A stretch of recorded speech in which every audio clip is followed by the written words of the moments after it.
Hi, Eric with RV Water USA here. I want to explain how the system works and what all these connectors are. So the first thing we're going to look at is how does this thing get water? The water is coming from your RV. Now depending on if you're hooked up to the shore water or if you're running off of your storage tank with your booster pump, either of those cases the water is going to go to the cold side of your kitchen sink. And that's where we're going to use the supply adapter.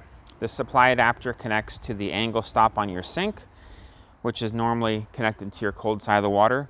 This is going to then give us a T with a shutoff valve to supply water to the reverse osmosis system. Now this system is supplied with a booster pump.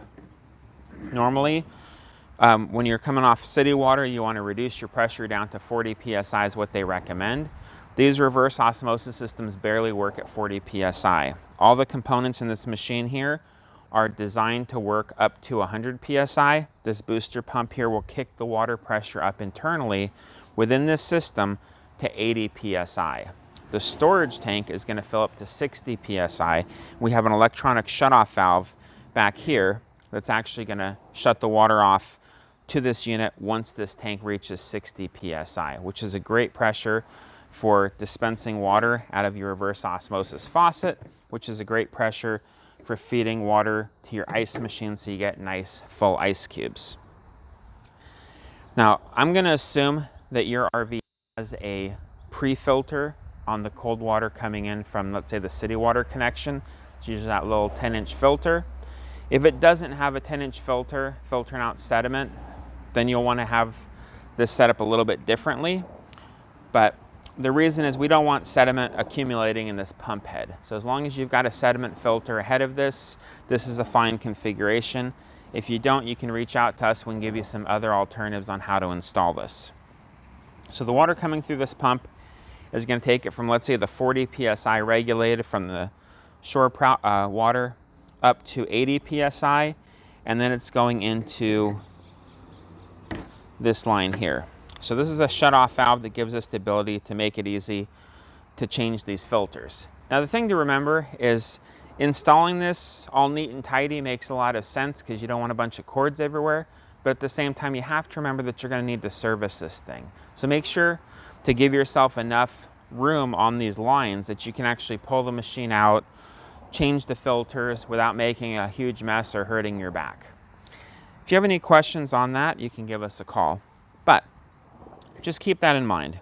Good rule of thumb is to install this on the ground in front of your sink with all the connectors and fittings so you know that it can get all the way out, and then stick the thing in and then close all the lines up with zip ties, however you want to do your cable management. So that's the supply, that's the red line. So the red line always implies that it's untreated water. Once it comes into here, it's going to go through this first pre-filter. That's going to filter out chlorine and organic chemicals. It's going to filter the water down to 5 microns.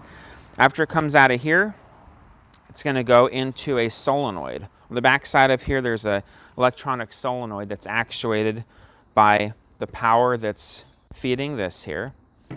And that also controls the ultraviolet light. So as the water is coming through, it's going to go through this membrane.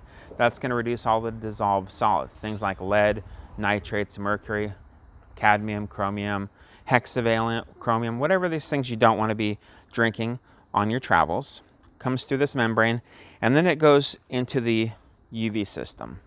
So this ultraviolet light is powered by an LED. I'd turn it, but I make a mess. The ultraviolet light is powered by an LED, and it's going to last for about 10,000 lamp hours. The whole point of this design here is that when the system is running is the only time that this LED is running, so you're not just using up your 10,000 hours when it's sitting in storage or when you're not making water. So it has a very fast charge up time. This should last you several years in an RV if you're not using this thing 100% of the time. If you are using it 100% of the time, it would last you 1 year. So take that into consideration, how often to replace this UV assembly. After it comes out of here, we're going to run it through another filter here called a prolonged contact filter.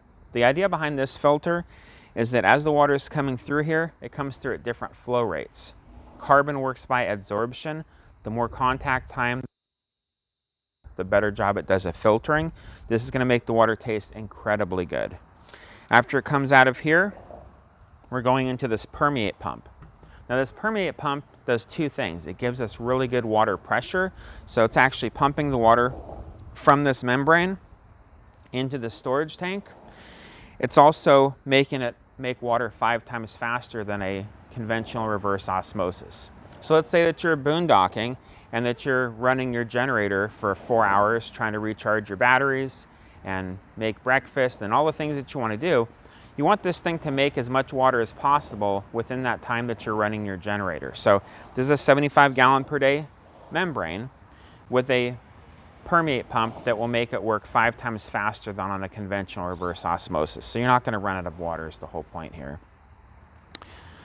So the water goes in a storage tank, and it may sit here for a day, a week, a month, a year. We don't know. But as the water is coming out of this tank, it goes through this final filter here called a polishing filter. The only point of the polishing filter is to make sure the water that's been sitting in this tank is going to taste clean and fresh right before you drink it. So on this line here, we have a Y. And the reason for the Y is if you have an ice machine, you'll want to have this good water going to your ice maker as well. So on this Y, we have a shutoff valve. Again, it's off right now, and now it's on, and that's feeding to your ice machine. If you need to turn your ice machine off because it's leaking, there you go. While you still have dispensed water from your drinking water system to your faucet, this connector goes on the bottom of your RO faucet. The only real maintenance on this thing is changing filters as needed. These filters down here, I'd suggest changing every 6 to 12 months, depending on how dirty the water is in your travels. The booster pump will typically get about 2 to 5 years. It has a 1-year warranty, so keep an eye on it. You can humming when it's running. If it stops humming, it's not working.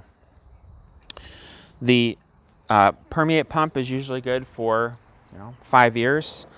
The UV should be good for 5 years if you're using it part-time. And the solenoid has a 1-year warranty. It may last you 5 years, but you'll know when it's not working because you won't have water.